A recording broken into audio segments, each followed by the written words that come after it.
আসসালামু আলাইকুম ওয়া রাহমাতুল্লাহি ওয়া বারাকাতুহু। ইন্নাল হামদালিল্লাহ নাহমাদুহু ওয়া নাস্তাঈনুহু ওয়া নাস্তাগফিরুহু ওয়া নাউযু বিল্লাহি মিন শুরুরি আনফুসিনা ওয়া sayyiati a'malina। মান ইয়াহদিহিল্লাহু ফালা মুদিল্লা লাহু ওয়া মান ইউদ্লিলহু ফালা হাদিয়া লাহু। ওয়া আশহাদু আন লা ইলাহা ইল্লাল্লাহু ওয়াহদাহু লা শারীকা লাহু ওয়া আশহাদু আন্না মুহাম্মাদান আবদুহু ওয়া রাসূলুহু। আম্মা বা'দ।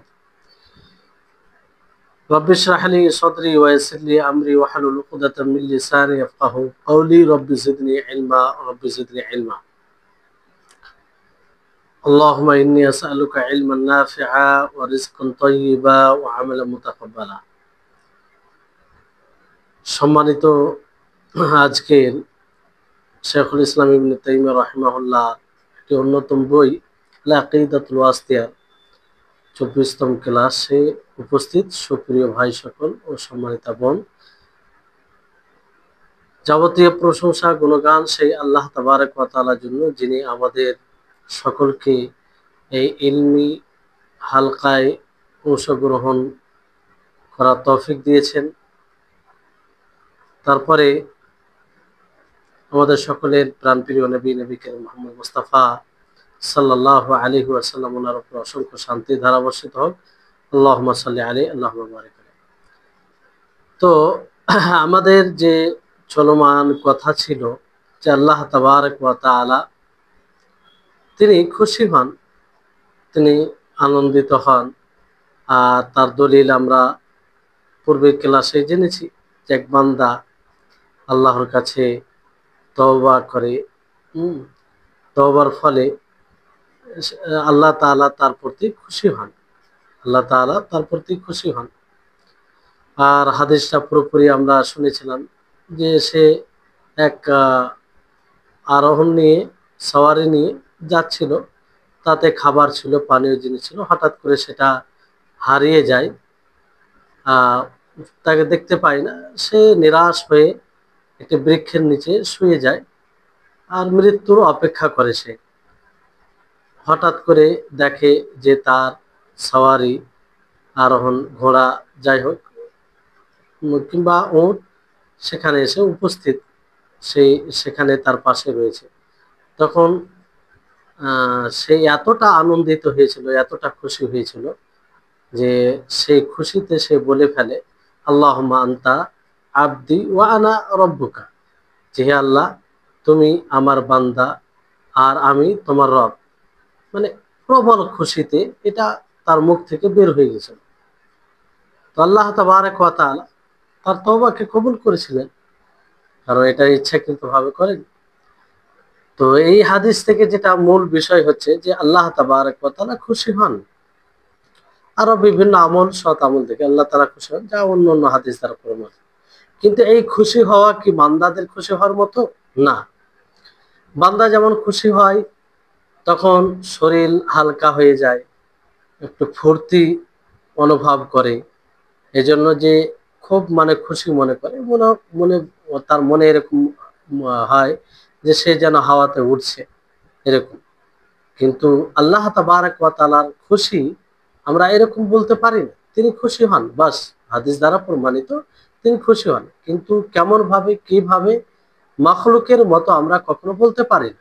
কারণ আল্লাহ তাআলা কি বলেন, লাইসা কামিসলিহি শাই, আল্লাহর মতো কোনো জিনিস নেই। তো আল্লাহ তাআলার জাতের জন্য যেমনটা উপযুক্ত তেমনটা তিনি খুশি হন, সেটা আমরা জানি। আমরা এক কথায় ঈমান আনবো যে আল্লাহ তাআলা খুশি হন, কারণ এটা প্রমাণিত সেই ব্যক্তি দ্বারা যিনি মাখলুকের মধ্যে সবচেয়ে বড় জ্ঞানী, মুহাম্মদ সাল্লাল্লাহু আলাইহি ওয়াসাল্লাম, যিনি মাখলুকের সর্বকল্যাণকামী, মাখলুকের জন্য সর্বকল্যাণকামী এবং মাখলুকের মধ্যে সবচেয়ে সুস্পষ্টভাষী তিনি এটা আমাদেরকে বলেছেন। তা তিনার দ্বারা এটা সাব্যস্ত, ফলে আমরা ঈমান আনছি। কিন্তু এর ক্ষেত্রে যারা বলে যে তারা জটিলতার উপর আছে, খুব ভয়ঙ্কর আকীদা মানহাজে রয়েছে, যারা বলে যে আল্লাহ তাবারক ওয়া তাআলা খুশি বলতে এখানে সওয়াব, প্রতিদান দেওয়া। যারা বিকৃতকারী তারা এই কথা বলেছে।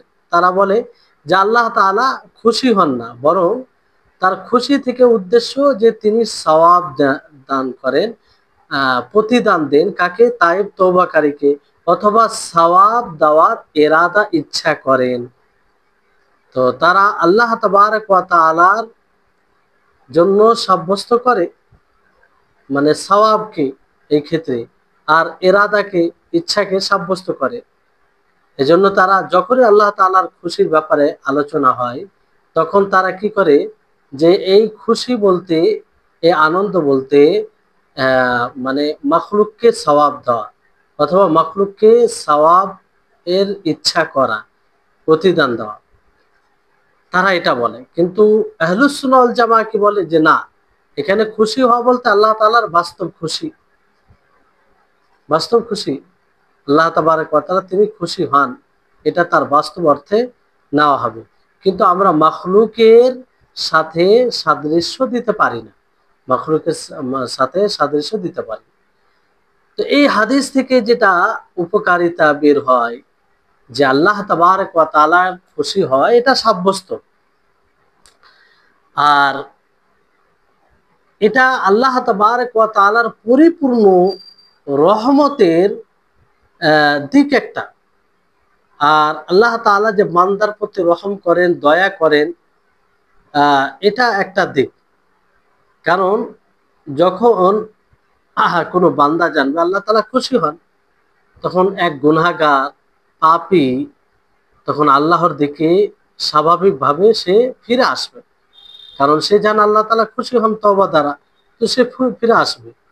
যে আল্লাহ থেকে পলায়ন করেছিল সে এটাকে স্মরণ করে ফিরে আসবে। আর ফেরার এইভাবে ফিরে এসে আল্লাহ তাআলাকে খুশি করার চেষ্টা করবে, কারণ এতে আল্লাহ তাআলা খুশি হয়। তো এর উপরে যদি আমরা ঈমান নিয়ে আসি তাহলে এর প্রভাব আমাদের জীবনে পড়তে পারে যে আমরা তওবা সবসময় করতে চাইবো, তওবা করার প্রতি আমরা অনেক আগ্রহী হব। যখনই আমাদের দ্বারা গুনাহ হবে তখনই আমরা তওবা করব, তখনই আমরা কি করব? তওবা করব, আল্লাহর দিকে ফিরে আসব। এটা একটা মানে আমাদের মনের মধ্যে কিংবা আমাদের মধ্যে এটা আসবে যে গুনাহ হলেই তওবা করতে হবে, কারণ আল্লাহ তাআলা তওবা দ্বারা কি হন? খুশি হন। তো নিরাশ হওয়ার কোনো পথই থাকবে না। আর বিভিন্ন এটা মুত্তাকিদের আলামত বলা হয়েছে যে লক্ষণ, তাদের গুণ, যে তারা যখনই মন্দ কোনো কাজ ঘটে যায় তারা আল্লাহর কাছে ফিরে আসে। এই জন্য বলা হয়েছে যে আয়াতে ওয়াল্লাযীনা ইযা ফাআলু ফাহিশা, যে যারা যখন তারা কি করে অশ্লীল কাজ করে ফেলে, কিংবা যেমন ব্যভিচার, সমকামিতা, তারপরে মাহারিমকে বিবাহ করা, যেমন আল্লাহ তাআলা বলেন ওয়ালা তানকিহু মা নাকাহা আবাউকুম মিনান নিসা ইল্লা মা ক্বাদ সালাফ ইন্নাহু কানা ফাহিশা ওয়া মাকতাও ওয়া সাআ সাবিলা, যে তোমরা বিবাহ করো না কাদেরকে? যাদেরকে তোমাদের বাপ দাদা বিবাহ করে ফেলেছে, সেই সব মহিলাদেরকে যাদেরকে তোমাদের বাপ দাদা করে ফেলেছে তাদের মধ্যে কাউকে বিবাহ করো, কারণ এটা অশ্লীলতা, এটা নিকৃষ্টতা, আর এটা ঘৃণিত, এটা ঘৃণিত। তারপরে আল্লাহ তাআলা বলেছেন তোমরা ব্যভিচারের নিকট যাও না, কারণ এই ব্যভিচার অশ্লীলতা এবং নিকৃষ্ট পথ। যাই হোক, এগুলো হওয়ার পর, ফাহিশা হওয়ার পরও যখন কেউ আল্লাহ তাআলাকে স্মরণ করে, যেমন আল্লাহ তাআলা আরো বলেন যে ওয়াল্লাযীনা ইযা ফাআলু ফাহিশাতান আও যালামু আনফুসাহুম যাকারুল্লাহ, যে যখন তারা কোনো অশ্লীল কাজ করে ফেলে অথবা নিজের নফসের উপরে জুলুম করে, মানে গুনাহ করে, পাপ করে, তখন আল্লাহ তাআলাকে স্মরণ করে।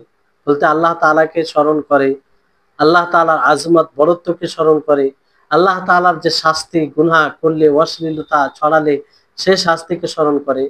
আর স্মরণ করে যারা তওবা করবে তাদের সওয়াব কি, তাদের প্রতিদান কি, তাদের পুরস্কার কি, তখন তারা কি করে? ফাস্তাগফারু লিযুনুবি, তারা নিজের গুনাহ থেকে আল্লাহর কাছে ক্ষমা চায়, ক্ষমা প্রার্থনা করে।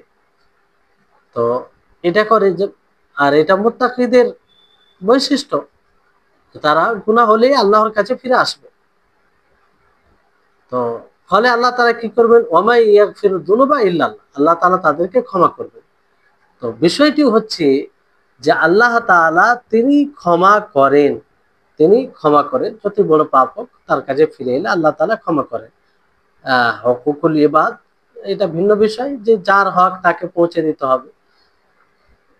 তো এই হচ্ছে, তো এগুলো থেকে বোঝা যায় যে আল্লাহ তাআলা তওবা দ্বারা খুশি হন, কিন্তু এই খুশি কারোর সাথে সাদৃশ্য দেওয়া যাবে না। কিন্তু এটা উপরে ঈমান আনার ফলে কি হবে, আহ বেশি বেশি করে আল্লাহর কাছে তওবা করবে এবং তওবার প্রতি আগ্রহী হবে। কিন্তু এই তওবা কেমন হওয়া উচিত, তওবার কিছু শর্ত আছে। যেহেতু তওবার কথা এলো, তো বিষয়টি আলোচনা করে নেওয়া দরকার, যাতে আমরা, কারণ এটি একটা গুরুত্বপূর্ণ ইবাদত, আর প্রত্যেকটা মুমিনের সাথে এই তওবা ইবাদত লেগে থাকে। তওবা করা একটা গুরুত্বপূর্ণ ইবাদত, কোনো মুমিন থেকে অবিচ্ছিন্ন অংশ নয় এটা, মানে অবিচ্ছিন্ন অংশ, তার জীবনের সাথে এটা লেগে থাকে। কিন্তু এই তওবা, গ্রহণযোগ্য তওবা, যে তওবা কবুল হবে, আর এর জন্য শর্ত কি, এগুলো আমাদের জানা দরকার। তো 5টি শর্ত রয়েছে। 1 নম্বর হচ্ছে তওবা খালিস আল্লাহর জন্য করতে হবে। লোক দেখানো তওবা করলে হবে না, কিংবা এমন জিনিস যেন তওবা করতে উদ্বুদ্ধ না করে যেটা, যা দ্বারা মানুষকে দেখানো হয়, কিংবা কোনো জিনিস থেকে মানুষের কাছ থেকে নাজাত পাওয়ার জন্য, এই ধরনের এক কথায় পার্থিব কোনো উদ্দেশ্যে যেন তওবা না হয়, খালিস আল্লাহ তাআলার জন্য, আল্লাহ তাবারক ওয়া তাআলাকে খুশি করার জন্য হয়। তাহলে এটা একটা শর্ত।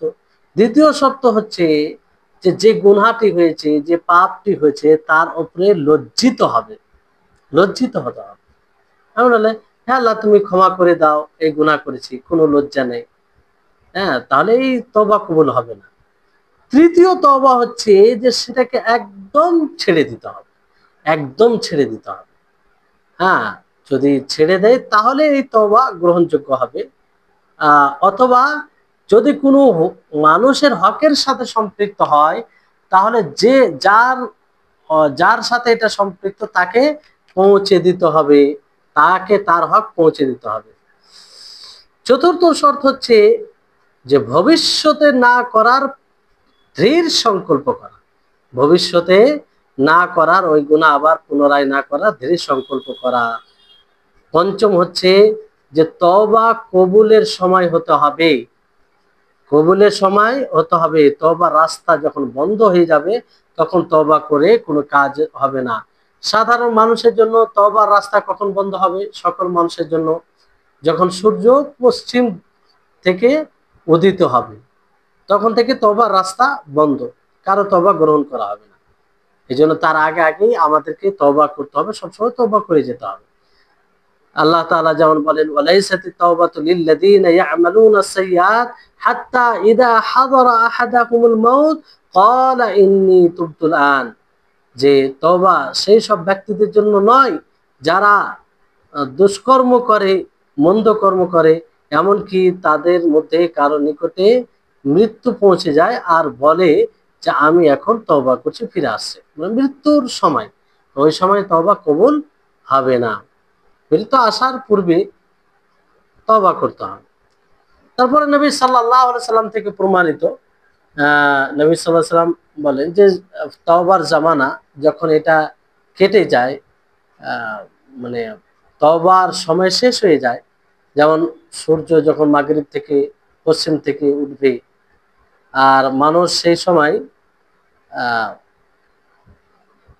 উঠবে, তখন ওই সময় আর তওবা কবুল হবে না, আর কোনো জিনিস তাকে উপকার পৌঁছাবে না।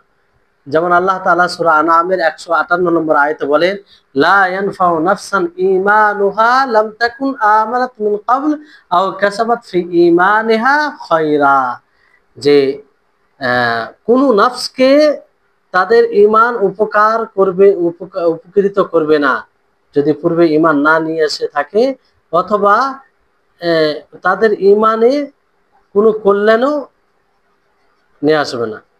তো এখান থেকে স্পষ্ট যে তওবার সময় যদি পার হয়ে যায় তাহলে আর তওবা কবুল হবে না।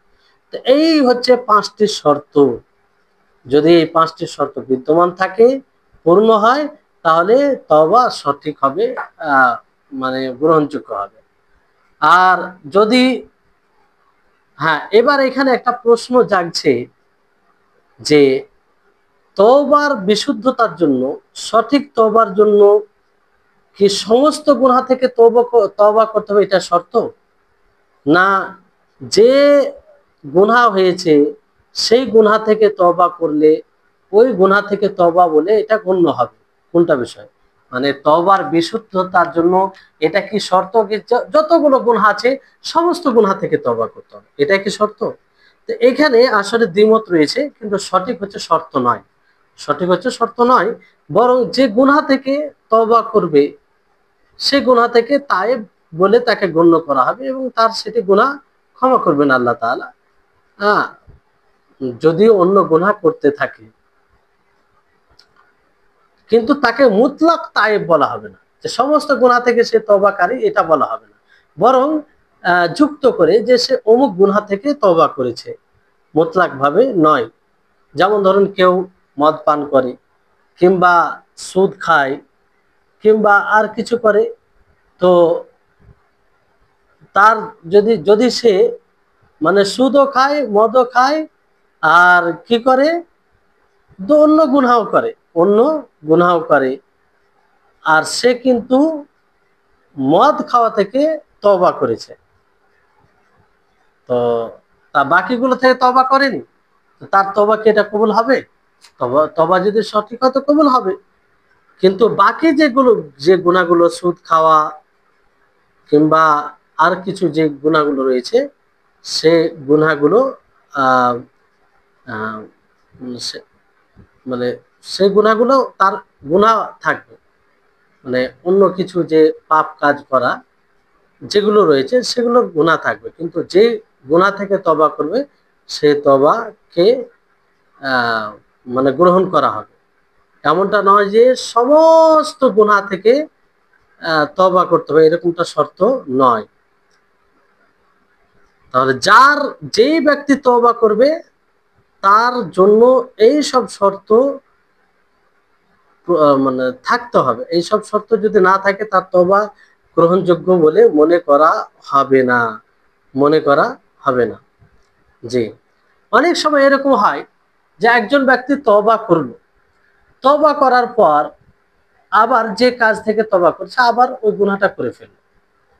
তো হয়তো তার হৃদয়ে প্ররোচনা এসে, কিংবা শয়তান ওরকম ভাবে পথভ্রষ্ট করে আবার গুনাহটা করে নেয়, তো তার কি পূর্বের তওবাটা সঠিক ছিল?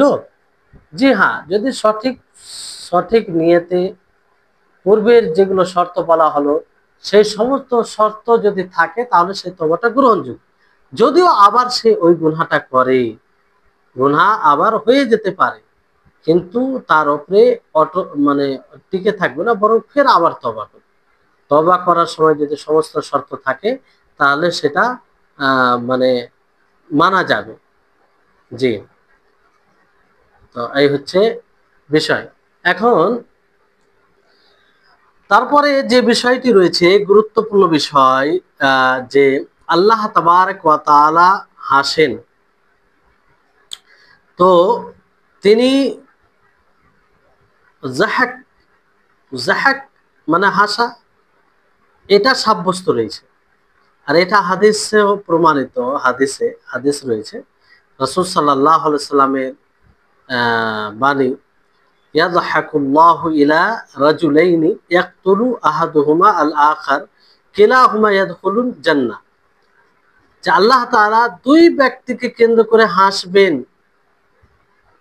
সেই দুই ব্যক্তি কি, দুই ব্যক্তির মধ্যে এক অপরকে হত্যা করে থাকবে আর দুইজনে জান্নাতে যাবে, দুইজনেই জান্নাতে যাবে। কি চমৎকার হাদিস!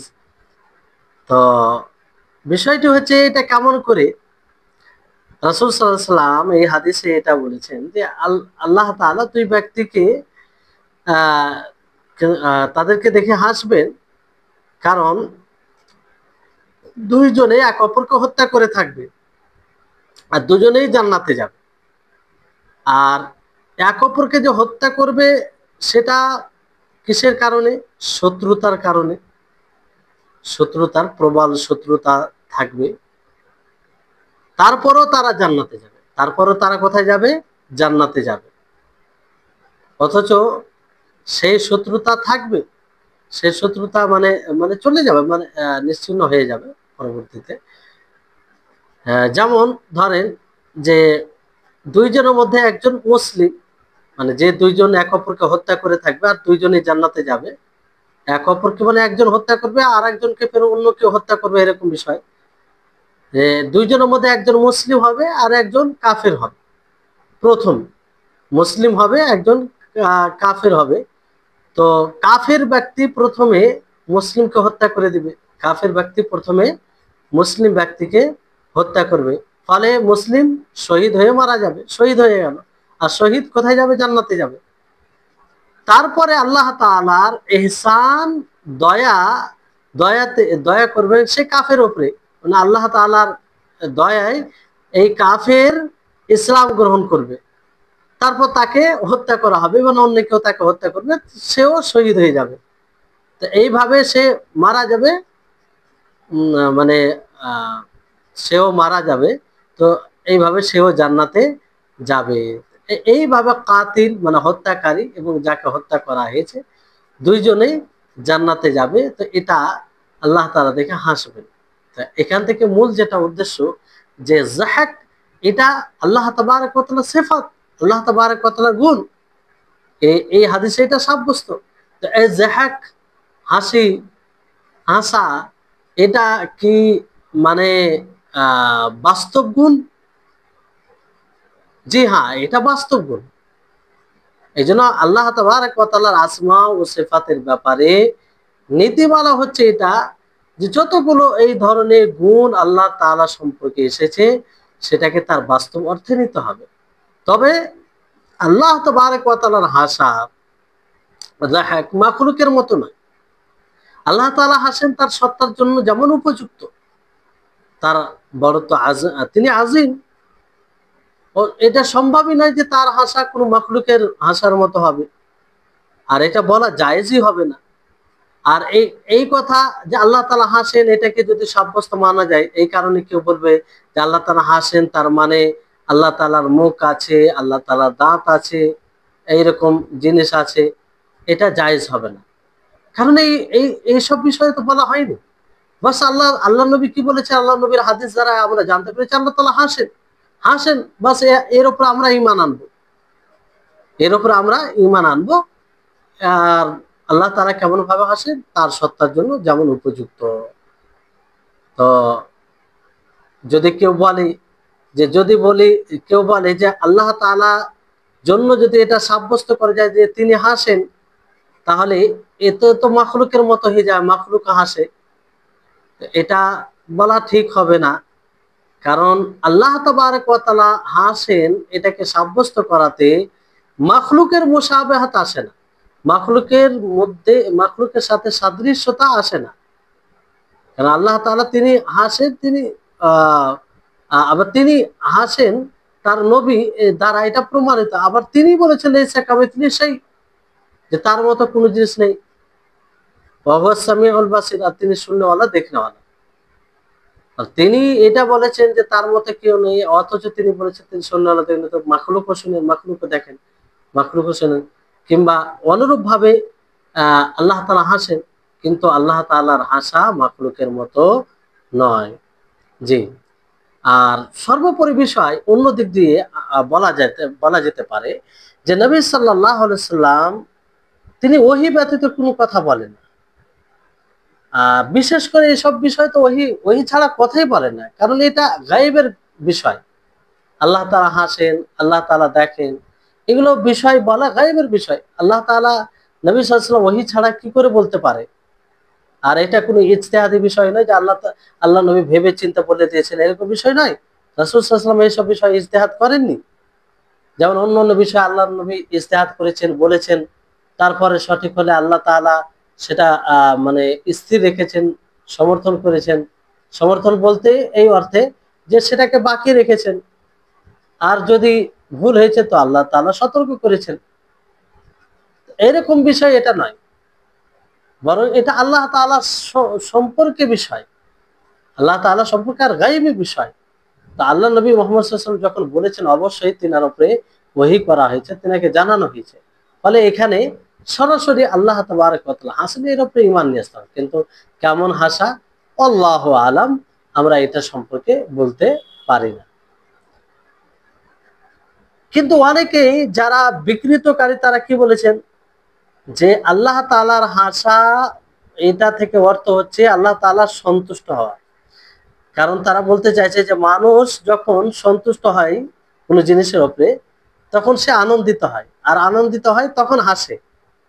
তো এখানে এই অর্থে তারা নিয়েছে যে আল্লাহ তাবারক ওয়া তাআলা হাসা থেকে উদ্দেশ্য কি সন্তুষ্ট হওয়া।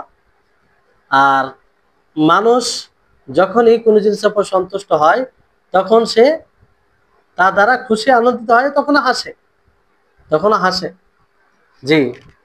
আর এখানে উদ্দেশ্য তারা বলে যে রেজা, মানে আল্লাহ তাআলার সন্তুষ্টি, কিংবা সওয়াব, কিংবা সওয়াবের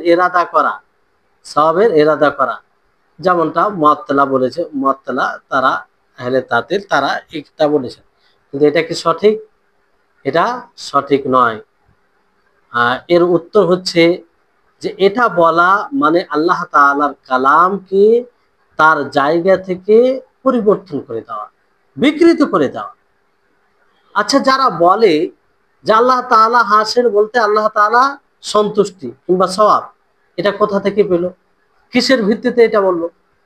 এটা কিসের ভিত্তিতে বললো? এর কোনো ভিত্তি নেই, এর কোনো ভিত্তি নেই। তো এটা মানে এটা এই ধরনের কথা বলা মানে আল্লাহ তাআলার ব্যাপারে না জেনে কথা বলা হয়। আর আল্লাহ তাআলার ব্যাপারে না জেনে কথা বলা, এটা মহাপাপ, বড় পাপ। কোন দিক দিয়ে আল্লাহ তাআলার উপরে না জেনে কথা হবে? একটা দিক হচ্ছে যে নাস, দলিল, দলিলে শব্দ যেটা আছে তার যেটা অর্থ, প্রকৃত অর্থ, সেই প্রকৃত অর্থ থেকে অন্য অর্থ নেওয়া, কোনো জ্ঞান ছাড়াই, কোনো ভিত্তি ছাড়াই। দ্বিতীয় দিক হচ্ছে যে দলিলে যে শব্দটা আছে তার অর্থ সাব্যস্ত না করে জ্ঞান ছাড়াই অন্য অর্থ সাব্যস্ত করা। যেমন আল্লাহ তাআলা তিনি হাসেন, হাসেন, তো এটার বাস্তব অর্থে না নিয়ে কি বলে যে সওয়াব উদ্দেশ্য, কিংবা এরাদাতু সওয়াব। এটা কি? এটা মানে খুব জটিল বিষয় চলে আসবে এগুলো, এটা জায়েজ হবে না। জি। তো এই হচ্ছে বিষয়। আর যেহেতু তারা আল্লাহ তাআলার হাসি থেকে উদ্দেশ্য নেই যে আল্লাহ তাবারক ওয়া তাআলার মানে ইচ্ছা করে, আর এই ইচ্ছাকে তারা সাব্যস্ত করে, কিন্তু তাদের কায়দা, তাদের নীতিমালা অনুযায়ী, মানে তাদের নীতিমালার বিরুদ্ধে যাচ্ছে এটা। কারণ তারা বলে যে যে জিনিসটা, যে গুণটা মাখলুকের মধ্যে আছে, সেটা যদি আল্লাহর জন্য সাব্যস্ত করা হয় তা মাখলুকের সাথে সাদৃশ্যতা আসবে, তারা এটা বলে। যদিও এটা ঠিক নয়, এটা ঠিক নয়। কেন? নাম এক হওয়াতে জিনিস বা গুণ একই হয়ে যাবে সব দিক দিয়ে, এটা জরুরি নয়। তো তাদের কায়দা নীতিমালা অনুযায়ী এই কথা বলে যে আল্লাহ তাআলা হাসেন, এটা থেকে উদ্দেশ্য ইরাদাতু সওয়াব, এটা তাদের কায়দা বিরোধী। কারণ মানুষের মধ্যে তো ইরাদা আছে, ইচ্ছা আছে। তো তারা বলে ইচ্ছা করলো, তার মানে মানুষও ইচ্ছা করে, আল্লাহ তাআলা ইচ্ছা করে। তাদের নীতি অনুযায়ী, কায়দা অনুযায়ী এটাও চলবে না। আর মানুষের ইচ্ছা আছে, এটা কোরআন থেকে প্রমাণিত। আল্লাহ তাবারক ওয়া তাআলার ইচ্ছা আছে, আল্লাহ তাআলার ইচ্ছা আল্লাহ তাআলার মতো, আর মাখলুকের ইচ্ছা আছে, মাখলুকের ইচ্ছা মাখলুকের মতো। যেমন আল্লাহ তাআলা বলেন মিনকুম মাই ইউরিদুদ দুনিয়া ওয়া মিনকুম মাই ইউরিদুল আখিরাহ, যে তোমাদের মধ্যে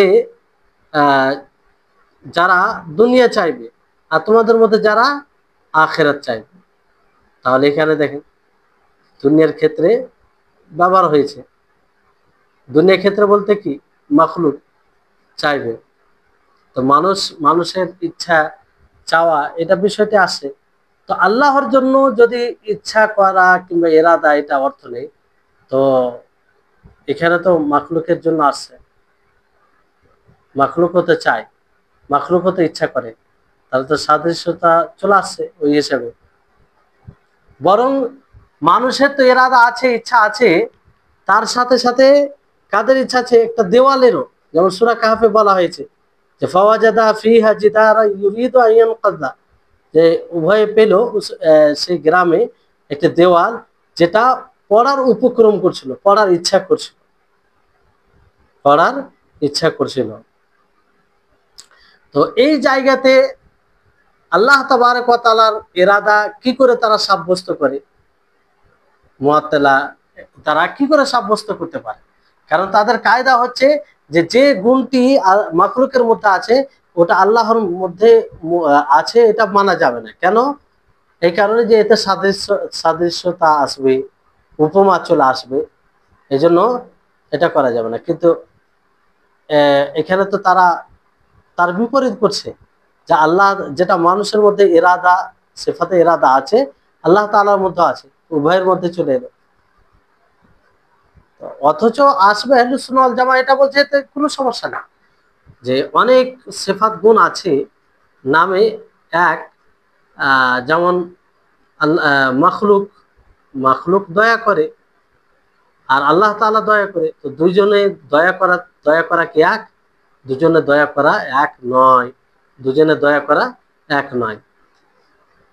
তো দেখেন এবার এই যে সিফাত, এই গুণ, এই গুণকে যদি আমরা মেনে নিই বাস্তব অর্থে আর এর উপরে ঈমান নিয়ে আসি, যেমনটা আহলুস সুন্নাহ ওয়াল জামাআহ এর উপরে এইভাবে ঈমান নিয়ে আসে, তো এতে কি হবে?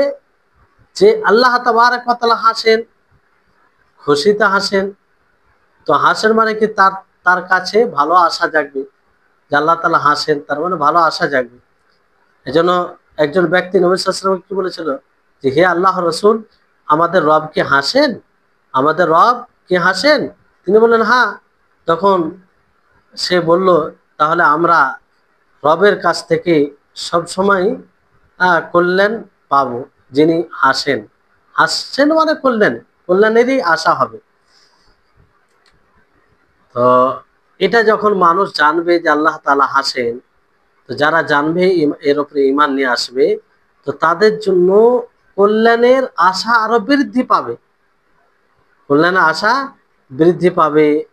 কারণ পার্থক্য আছে, একজন ধরেন যে হাসমুখ নয়, হাসে না কোনো সময়, বরং মুখকে আরো অন্যরকম বানিয়ে রাখে, তো দুইজনের মধ্যে পার্থক্য আছে। যে একজন ধরেন হাসেন, তো তার প্রতি কল্যাণের আশা বেশি করবে মানুষ। যেমন ধরুন দুইজন দায়িত্বশীল আছে, একজন হাসে, একজন হাসে, আর একজন সবসময় মুখকে ভারী করে রাখে, মুখ মানে এমন ভাবে বানিয়ে রাখে যে সবসময় মনে হবে সে চিন্তিত, হাসা বলতে কিছু নেই, তো ওর প্রতি আশা জাগবে না। এটা স্বাভাবিক বিষয়, দুনিয়াতে এরকম হয়। তো আল্লাহ তাবারক ওয়া তাআলা সম্পর্কে কেউ যখন এই ঈমান নিয়ে আসবে যে আল্লাহ তাআলা হাসেন, তো স্বাভাবিকভাবে যে এর উপরে ঈমান নিয়ে আসবে, সঠিকভাবে ঈমান নিয়ে আসবে, এটাকে সাব্যস্ত করবে, সে আল্লাহর প্রতি কল্যাণেরই আশা করবে, সে আল্লাহর প্রতি কল্যাণেরই আশা করবে। এই যে নবী সাল্লাল্লাহু আলাইহি ওয়াসাল্লামকে দেখেন, নবী সাল্লাল্লাহু আলাইহি ওয়াসাল্লামের ব্যাপারে কি বলা হয়েছে? যে নবী সাল্লাল্লাহু আলাইহি ওয়াসাল্লাম এমন এক ব্যক্তি ছিলেন, মানুষ ছিলেন, যে তিনি সব সময় হাসতেন। হাসি বলতে কি? হাসির কয়েক প্রকার রয়েছে, যেটা হয়তো পরে ইনশাআল্লাহ কোনো সময় আলোচনা করা হবে। যে আল্লাহ নবী সব সময় মুস্কি মুস্কি হাসতেন, তাবাসসুম, কাসীরুত তাবাসসুম। তাহলে আর ওই ব্যক্তির ফলে ওই ব্যক্তির ওপরে, নবী সাল্লাল্লাহু আলাইহি ওয়াসাল্লামের ওপরে সকলেই ভালো আশা রাখে। এমনকি যেদিন মক্কার ওপরে জয়ী হন, যে মক্কা বাসীরা আল্লাহ নবীর ওপরে সব রকম ভাবে জুলুম করেছে, আল্লাহ নবীকে তার জন্মভূমি থেকে তাড়িয়ে দিয়েছে, হিজরত করতে বাধ্য হয়েছে, কত রকম জুলুম নির্যাতন হয়েছে, অনেক রকম জুলুম নির্যাতিত হয়েছে। তারপরেও যখন মক্কা জয়ী হলেন নবী সাল্লাল্লাহু আলাইহি ওয়াসাল্লাম, তখন ওই সেখানকার লোকেরা এক কথাই বলল যে আমরা তোমার প্রতি ভালোই আশা করি, ভালোই আশা করি। এই যে এই আশা কেন? কারণ আল্লাহ নবী সবসময় হাসি মুখে থাকতেন, কারো প্রতি দুঃখ প্রকাশ করতেন না। তারপরে একটি গুরুত্বপূর্ণ বিষয়, যে আল্লাহ তাবারক ওয়া তাআলার সিফাতের মধ্যে একটি সিফাত উজব, মানে আশ্চর্য বোধ হওয়া। তো এর ব্যাখ্যা আসবে, স্বাভাবিক অর্থে যেটা আশ্চর্য বোধ হওয়া, আশ্চর্য হওয়া, এটা আল্লাহর জন্য উপযুক্ত নয়, যেটা স্বাভাবিক আমরা যে কারণে আশ্চর্য বোধ মনে করি। এর ব্যাখ্যা আছে, ইনশাআল্লাহ তাতে বুঝতে পারবে। তো এটাও প্রমাণিত হাদিস দ্বারা, নবী সাল্লাল্লাহু আলাইহি সাল্লামের হাদিস দ্বারা এটা প্রমাণিত। তো যেমন একটি হাদিসে রয়েছে রাসূল সাল্লাল্লাহু আলাইহি সাল্লামের বাণী, যে আজিবা রব্বুনা মিন কুনুতি ইবাদিহি ওয়া কুরবি গায়রিহি, যে আমাদের রব তার বান্দার নিরাশা থেকে আশ্চর্য বোধ হন, অথচ তিনি খুব কাছেই পরিবর্তন করে দেন, মানে খুব নিকটেই পরিবর্তন করে দেন। ইয়ানদুরু ইলাইকুম আযালিনা কানিতিনা, তিনি তোমাদের দিকে তাকান যখন দুর্ভিক্ষ অবস্থায় থাকে, অনাবৃষ্টি, খুব মুসিবতে থাকে। ফায়াযাল্লু ইয়াদহাকু, আল্লাহ তাআলা হাসেন, আল্লাহ তাআলা হাসেন। ইয়ালামু আন্না ফারজাকুম কারীবুন, যে তিনি জানেন যে তোমাদের জন্য প্রশস্ততা কারীব, নিকটে। এই হাদিসটি হাসান। জি। আহ,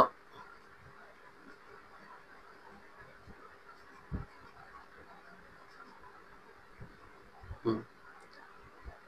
এখানে আল্লাহ তাআলা যে সিফাত, সেটা হচ্ছে আল উজব, মানে কোনো জিনিসের অপরিচিত দেখে আশ্চর্য বোধ হওয়া। আর এটা দুটো কারণে হয়। এটা কত অজব, আশ্চর্য, এটা দুটো কারণে হয়। একটা হচ্ছে যে যে জিনিসটার উপরে আশ্চর্য বোধ হয়, মানে আশ্চর্যজনক মনে করা হয় যে জিনিসটাকে, সেটার মানে কারণগুলো লুকিয়ে যাওয়ার কারণ। মানে আশ্চর্য কেন হয়, যে কারণগুলো, যেমন ধরুন যে হঠাৎ করে কোনো এমন জিনিস হয়ে যাওয়া যেটার আশা থাকে না, যেটার আশা থাকে না। তো এই অর্থে যদি লওয়া যায়, তো এই অর্থে আল্লাহ তাআলার সিফাত উজব বলা এটা সম্ভবই নয়। কারণ আল্লাহ তাআলার কাছে হঠাৎ কোনো জিনিস চলে আসে যেটা হয় না, এরকম বিষয় হয় না। কারণ আল্লাহ তাআলা সবকিছু জানে, তিনি আলিম, তার নিকটে জমিনে কোনো জিনিস ছুপিত নয়, না আসমানে কোনো জিনিস ছুপিত আছে।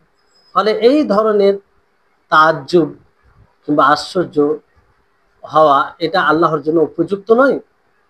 তো আরেকটি অর্থে তাজ্জুব, আশ্চর্য বোধ হয়, যে যেখানে ওই জিনিসের মানে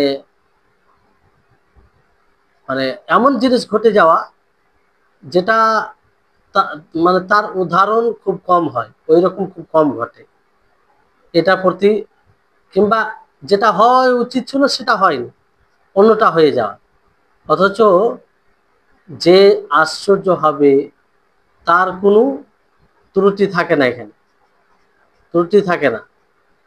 ধরেন এমন কোনো কেউ কাজ করলো যেটা অপরিচিত, যেটা হওয়া উচিত ছিল না কিন্তু হয়ে গেছে, এই ধরনের জিনিস থেকে আশ্চর্য বোধ হওয়া, আর এটাই প্রমাণিত আল্লাহর জন্য, এটাই আল্লাহর জন্য প্রমাণিত। আর এটাতে ত্রুটির ফলে নয়, ত্রুটির ফলে নয়। জি। কারণ এটা ত্রুটিও মনে করা যায় না। পূর্বের যে অবস্থা বলা হলো, যে এমন কিছু যার উপরে তাজ্জুব, আশ্চর্যবোধ মনে করবে, আহ সেটার যে কারণগুলো সেটা ছুপিত থাকবে, অর্থাৎ কোনো জিনিস হঠাৎ হয়ে যাওয়া যেটা হওয়া উচিত ছিল না। তো এটা আল্লাহর জন্য অসম্ভব, আল্লাহর জন্য অসম্ভব। দ্বিতীয় অর্থ, এটা আল্লাহর জন্য কোনো সমস্যা নেই। এটা আহ, মানে ওইভাবে বলা, ওই অর্থ প্রথম যেটা বলা হলো, যে ওই অর্থে বলা আল্লাহর জন্য অসম্ভব, এটা কোনো সময় বলা হয়নি। কিন্তু দ্বিতীয় অর্থে, যে কোনো জিনিস ধরেন হয়, তার মতোই কোনো জিনিস হয়, আর হঠাৎ করে এমনভাবে হয় যেটা কারোর সাথে মেল খায় না, কিংবা যেটা হওয়া উচিত ছিল সেটা না হয়ে অন্যটা হয়ে গেল। এই এর প্রতি আশ্চর্য বোধ হওয়া, এর প্রতি আশ্চর্য, আর এটাই প্রমাণিত, আর এতে কোনো কোনো ত্রুটি বলতে আসে না। তো নবী সাল্লাল্লাহু আলাইহি ওয়াসাল্লাম বলেন, আজিবা রব্বুনা মিন কুনুতি ইবাদিহি, যে আমাদের রব তার বান্দার নিরাশা দেখে আশ্চর্য বোধ করেন। এখানে বান্দার নিরাশা বলতে কি, প্রবল নিরাশা। তা আল্লাহ তাবারক ওয়া তাআলা এত প্রবল নিরাশা দেখে, যে এত প্রবল নিরাশা দেখে যার মধ্যে আসে, সেটা বান্দার হৃদয়ে যে এত প্রবল নিরাশা আসে আল্লাহ তাআলার ব্যাপারে, এটা দেখে তিনি আশ্চর্য বোধ মনে করেন। আশ্চর্য যে এটা কেন হবে, অথচ তার আগে কি বলা হচ্ছে, ওয়াকুরাবি গাইয়ারিহি, যে সাথে সাথেই সেটা পরিবর্তন হবে, পরিবর্তন নিকটে, পরিবর্তন নিকটে। আল্লাহ তাআলা ধরেন যে আল্লাহ তাআলা পরিবর্তন করতে থাকে, কোনো এক অবস্থায় সবসময় রেখে দেয় না। তারপরে এটা মানে বাস্তবতার পরেও কেউ যখন মানে কি করে, হ্যাঁ, আজিবা রব্বুনা মিন কুনুতি ইবাদি ওয়া কুরাবি গায়রিহি, বাস্তবতার পরেও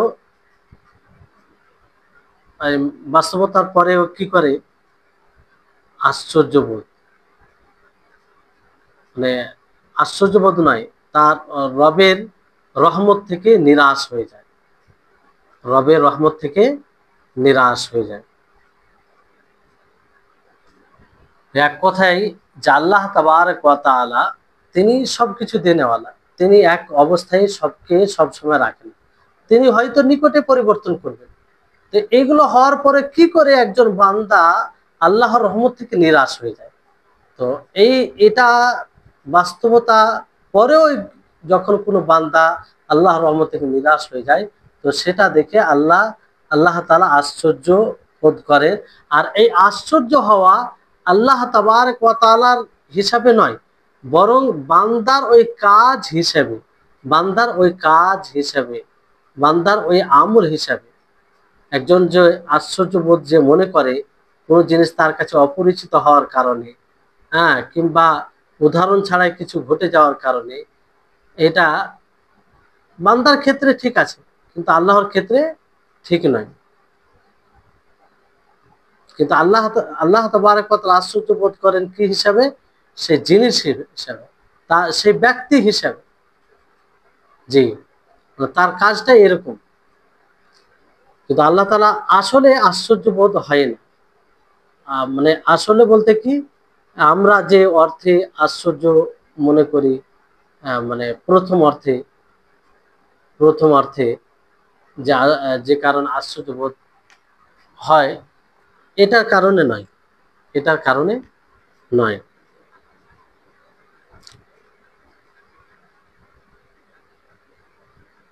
হ্যাঁ, আল্লাহ তাবারক ওয়া তাআলা আশ্চর্য বোধ হন এটা এইভাবে, কারণ এরপরও আহ, আল্লাহ সুবহানার প্রতি নিরাশ হয়, অথচ নিকটে পরিবর্তন ঘটে, এক অবস্থা থেকে আরেক অবস্থায় আসে। আর আল্লাহ তাবারক ওয়া তাআলা একটি কালেমা দ্বারা এটা ঘটে যায়, একটি কালেমা দ্বারা ঘটে যায়। আল্লাহ তাআলা যদি কুন বলেন, ফায়াকুন, সেটা হয়ে যায়। তো তার প্রতি নিরাশা কি করে আসে? আল্লাহ তাআলা যে কোনো বিপদ হোক না কেন, যে কোনো অসুবিধার সম্মুখীন হোক না কেন, বান্দা আল্লাহর রহমত থেকে নিরাশ হতে পারে না। কারণ আল্লাহ তাআলা তাকে সবসময় ওইরকম রাখবে তা নয়, হয়তো নিকটেই তাকে পরিবর্তন করে ভালো জায়গায় নিয়ে আসবে। তো নিরাশ হওয়ার কোনো বিষয় নেই, তারপরও নিরাশ হয়। তো এই নিরাশ হওয়াটা তাদের হিসাবে আশ্চর্য, তাদের কাম হিসেবে আশ্চর্যজনক। এই জন্য আল্লাহ তাআলা নবী সাল্লাল্লাহু আলাইহি ওয়াসাল্লাম আজিবা রব্বুনা, আজিবা রব্বুনা।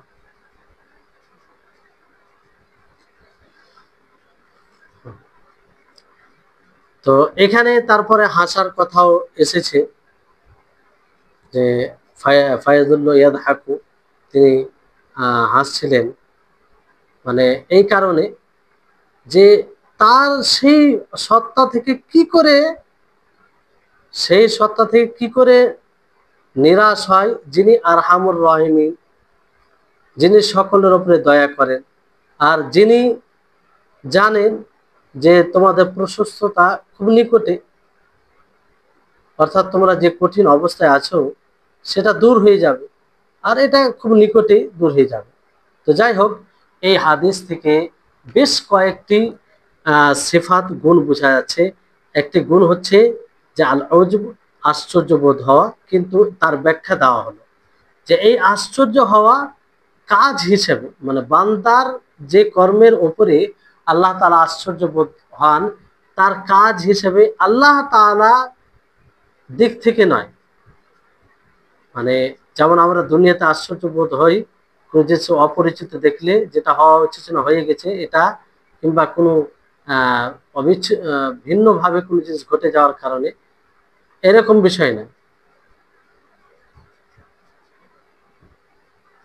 বরং আল্লাহ তাআলা সে কাজ হিসাবে, সে মানে কর্ম হিসাবে, এজন্য কি আহ, আহ, আহ, বলা বলা যেতে যে আল্লাহ তাবারক ওয়া তাআলা প্রশস্ততা তাড়াতাড়ি নিয়ে আসেন। হ্যাঁ, মানে বিপদ আপদকে খুব দ্রুত দূর করে দেন আল্লাহ তাআলা, তারপরও তার প্রতি কিভাবে নিরাশ হয়।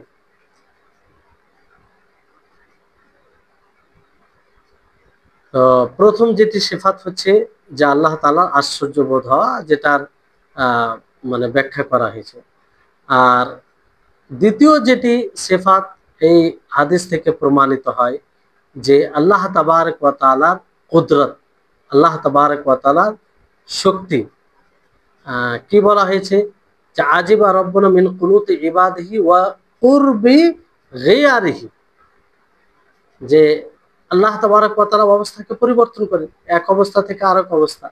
তো আল্লাহ তাআলা পরিপূর্ণ শক্তিশালী, পরিপূর্ণভাবে পরিবর্তন করতে পারেন এমন সত্তা, এক অবস্থা থেকে আরেক অবস্থা নিয়ে আসে, তাকে কেউ বাধা দিতে পারে না। এটা এই হাদিস থেকে স্পষ্ট হল। তারপর আল্লাহ তাআলা দেখেন, এটাও স্পষ্ট এই এখান থেকে হয়েছে, মানে ইয়ানজুরু ইলাইকুম, আল্লাহ তাআলা দেখা, এটা সাব্যস্ত এই হাদিস থেকেও। তারপর আল্লাহ তাবারক ওয়া তাআলা তিনি হাসেন, তিনি কি করেন, হাসেন, এটাও এই হাদিস থেকে প্রমাণিত হয়। তারপরে ইল যে ইয়ালামু আন্না ফারজাকুম, ইয়ালামু আন্না ফারজাকুম কারীব, তিনি জানেন যে তোমাদের প্রশস্ততা খুব নিকটে। তারপরে এই হাদিস থেকে এটাও প্রমাণ হয় যে আল্লাহ তাআলার সিফাত রয়েছে রাহমাত, কারণ আল্লাহ তাবারক ওয়া তাআলার পক্ষ থেকে প্রশস্ততা আসা অবশ্যই এটা দলিল আল্লাহ তাআলার রহমতের উপরে, না আল্লাহ তাআলা তার বান্দাদের উপরে রাহিম কিংবা দয়া করেন, এটা দলিল। এই সমস্ত সিফাত, যে সিফাতগুলির কথা বলা হলো, গুণগুলির কথা বলা হলো হাদিসে, যার উপরে প্রতীয়মান, এর উপরে আমাদেরকে ঈমান নিয়ে আসতে হবে, আর এটা সাব্যস্ত করতে হবে তার বাস্তব অর্থে। আর এর কোনোভাবে তাবিল করা যাবে না, কোনোভাবে তাবিল করা যাবে না। তো এই যে গুণ, এর উপরে যদি আমরা ঈমান নিয়ে আসি, তাহলে এর লাভ কি, এর প্রভাব আমাদের জীবনে কি করতে পারে। যে মানুষ যখনই জানতে পারবে আল্লাহ তাআলার ব্যাপারে এই বিষয়টি, এই বিষয়টি জানতে পারবে যে আল্লাহ তাবারক ওয়া তাআলা আশ্চর্য বোধ হন, আল্লাহ তাবারক ওয়া তাআলা আশ্চর্য বোধ হন। তো কি থেকে আশ্চর্য বোধ হন, যে বান্দা তার রহমত থেকে নিরাশ হয়ে গেছে, এই কারণে তিনি আশ্চর্য বোধ হন। এটা থেকে যখন ঈমান নিয়ে আসবে, এটা থেকে দূর থাকবে, কখনো আল্লাহর রহমত থেকে নিরাশ হবে না, নিরাশ হবে না কখনো। কারণ আল্লাহর রহমত থেকে নিরাশ হওয়া এটি কাবিরা গুনাহ, বড় গুনাহ। আল্লাহ তাআলা যেমন বলেন ক্বালা আমা ইয়াকনাতু মির রাহমাতি রাব্বিহি ইল্লা দাল, যে ব্যক্তি আল্লাহর রহমত থেকে নিরাশ হয়ে যাবে সে পথভ্রষ্ট ছাড়া কিছু নেই, সে পথভ্রষ্ট ব্যক্তি। তারপর অন্য আয়াতে বলা হচ্ছে ওয়ালা তাইয়াসু মির রূহিল্লাহ, তোমরা আল্লাহর রূহ থেকে নিরাশ হয়ো না। ইন্নাহু লা ইয়াসু মির রূহিল্লাহি ইল্লাল কওমুল কাফির, কাফির কওম তারা এইভাবে নিরাশ হয়। তো এইভাবে আল্লাহর রহমত থেকে নিরাশ হয়ে যাওয়া, তার রহমতকে দূর মনে করা, এটা কাবিরা গুনহার মধ্যে পড়বে। ফলে মানুষের উপরে জরুরি হবে যে আল্লাহর ব্যাপারে সুধারণা রাখা।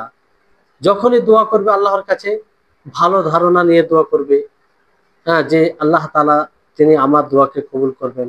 আর যখনই তার ইবাদত করবে সেই ইবাদত শরীয়ত অনুযায়ী করবে, তাহলে আর সাথে সাথে আল্লাহর প্রতি ভালো ধারণা, ভালো আহ ধারণা রাখতে হবে, যাতে যে কোনো কথা তারা মানে আল্লাহর ব্যাপারে যদি ধারণা রাখা হয় ভালো, যখনই দোয়া করবে তা আল্লাহ তাআলা সেই দোয়াটি কবুল করবেন। আর যখনই বিপদের সম্মুখীন হবে তখনও যেন আল্লাহর প্রতি ভালো ধারণা রাখে, কারণ আল্লাহ তাআলা সেটা দূর করবেন, আল্লাহ তাআলাই সেটা দূর করবেন। নবী সাল্লাল্লাহু আলাইহি ওয়াসাল্লাম বলেন, ওয়া আলাম আন্না নাসরা মা'আস সাবরি ওয়া আন্নাল ফারজা মা'আল কারবি ওয়া আন্না মা'আল উসরি ইউসরা। জেনে রাখো যে সহযোগিতা ধৈর্যের সাথে, ধৈর্য ধরতে হবে, ধৈর্য ছাড়া কোনো হবে না, উপায় নেই। আর ওয়া আন্নাল ফারজা প্রশস্ততা, মা'আল প্রশস্ততা রয়েছে কার সাথে? বিপদের সাথে। যেখানে বিপদ রয়েছে, কষ্ট রয়েছে, সেখানে প্রশস্ততাও রয়েছে। ওয়া আন্না মা'আল উসরি ইউসরা, আর কঠিনের সাথে সহজতা রয়েছে। কঠিন এলে মানে কঠিনই থাকবে তা নয়, তারপরে সহজ কোনো আসবে।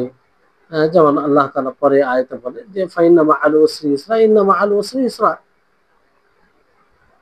নিশ্চয় কঠোরতার সাথে সহজ রয়েছে এবং কঠোরতার সাথে সহজ রয়েছে।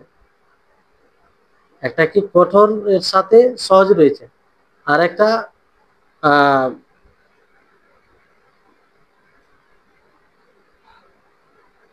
ইন্না মা'আল উসরি ইউসরা। যাই হোক, এক কথাই হচ্ছে যে আল্লাহ তাবারক ওয়া তাআলা যখনই কোনো বান্দার উপরে বিপদ আসে আর আল্লাহ তাআলা রহমত থেকে নিরাশ না হয়, তো সেটাকে আল্লাহ তাআলা দূর করে দেন এবং তার উপরে আরো চাপ আহ মানে সেটাকে আল্লাহ তাআলা সহজ করে দেন। জি, তো এই হচ্ছে বিষয়। ইনশাআল্লাহ এর আগে যে সিফাত নিয়ে আলোচনা হয়েছে, ইনশাআল্লাহ আগামী দার্সে পরীক্ষার পরে এটা আলোচনা হবে ইনশাআল্লাহ। পরীক্ষার পরে আপনাদের সময়ে পরিবর্তন ঘটবে। জি, তাহলে আজকের মতো এখানে দার্স শেষ হচ্ছে। আল্লাহ তাআলা যেন আমাদের সকলকে সঠিকভাবে বোঝার তৌফিক দান করেন। ওয়া আখির দাওয়ানা আলহামদুলিল্লাহি রাব্বিল আলামিন। আসসালামু আলাইকুম ওয়া রাহমাতুল্লাহি ওয়া বারাকাতুহু।